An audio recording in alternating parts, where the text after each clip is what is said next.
Ladies and gentlemen, today we'll discuss how fate orchestrated all this chaos. Ruth may not hate, but killing a cop leaves a lasting stigma.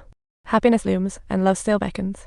Ruth shed a few fragrant tears, but held them back. Katie's foster parents were busy discussing the matter of Ruth wanting to meet the foster dad wasn't worried, as the law states Ruth near Katie means jail like a legal bodyguard. They didn't want their daughter near murder overheard by Katie's sister May. Ruth was working as if on a secret mission. Just then, John called Ruth, and out of nowhere, a woman decides to give her a vicious beatdown. Because her dad is a cop, Ruth's cop killer identity is as well known as yesterday's fish at the seafood market.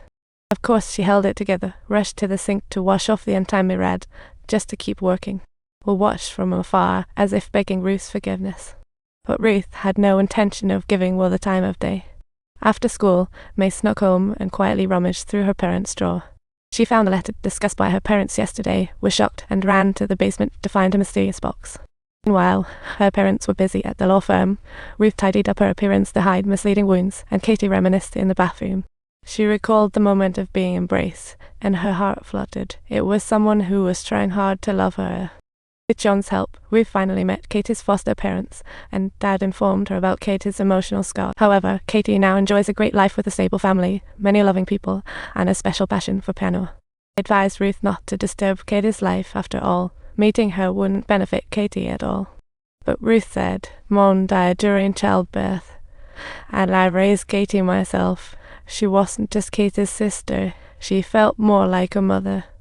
In her heart, she believed Katie's life shouldn't start at 5, as those years were too hard. Those were her struggles. She once had good moments, but everything you did tarnished her shine. Does she really not remember me? I refuse to believe she has forgotten. Does she know about our lack of contact? Hold on a second, does she know? Do you realize what I mean to her? We're not here for her sake, but for yours. John understood Ruth, but he just wanted her to chill. Is she sleeping? She hasn't slept in ages. Oh, she's sleeping soundly. The man found nothing to discuss, stood up to leave. Ruth mentioned his letters. She inquired if they'd seen it. He said, "Katie never has, all for her good." "What did you do to my letters? Did you throw them away? Did you trash them? Look me in the eyes when I'm talking to you. You bastard." It ended in a quarrel. The foster parents angrily left the room. Ruth followed, demanding why they could erase her, demanding respect for her 20 years in prison. As John controlled Ruth, Katie's foster mom said, "I didn't throw away your letters. It's not that simple." The meeting didn't continue, and everyone opted to leave. John apologized to Ruth. She could only go this far. Meanwhile, May read thousands of letters hiding in the dim basement. Tears kept streaming down her face as Ruth returned to work, totally broken inside. She vented all her emotions on the job site walls. Will found her again, though Ruth refused many times. Things weren't as she thought. Will was a former convict.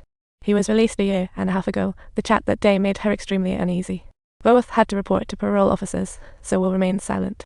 Standing together breaches legal boundaries. Regarding the cop killer, he assured Ruth it was all just a misunderstanding, a mere accident.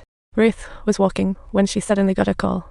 On the phone was Katie's sister May, who had read Ruth's letters. Ruth wanted to meet her anywhere. The next day, by a park bench, the girl saw Katie's sister cutting her glove. She appeared just like an incredibly kind and amiable older sister. May took a seat beside Ruth, and the two of them chatted joyfully, with Ruth recounting numerous amusing anecdotes from Katie's childhood. May felt the same way. She knew her sister was a good person. So before leaving, she couldn't help but express her excitement, leaving Ruth in tears of joy. Finally, she got to see the sister she had missed for so long, but little did May know, Steve had been stalking her the whole way home. Steve came home, lifted his crying child, and hurried to the bedroom for his wife. But the day's events were unexpected. Her world crumbled. He never expected it. She cheated with his brother. Steve dropped the child and beat him up at once. He glanced at his weary wife, left angrily, heartbroken by betrayal from the two most important people in her life. Steve returned to his mom's, found his father's old gun in a drawer, and Ruth was eager to see her sister.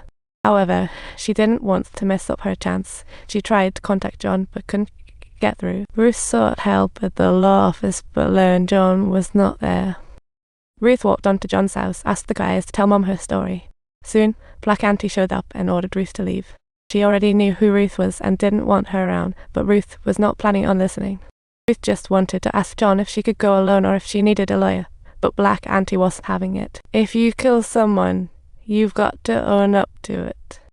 She was flustered when Ruth accidentally revealed the truth. Subtitles. Black Auntie was suddenly filled with surprise, as it seemed that she had finally come to realize that the truth might not be what she had originally believed. All of this had taken place 20 years prior. Everything seemed so incredibly surreal, like fate was playing a really big joke on us. If you enjoyed this video, please subscribe to our channel and don't forget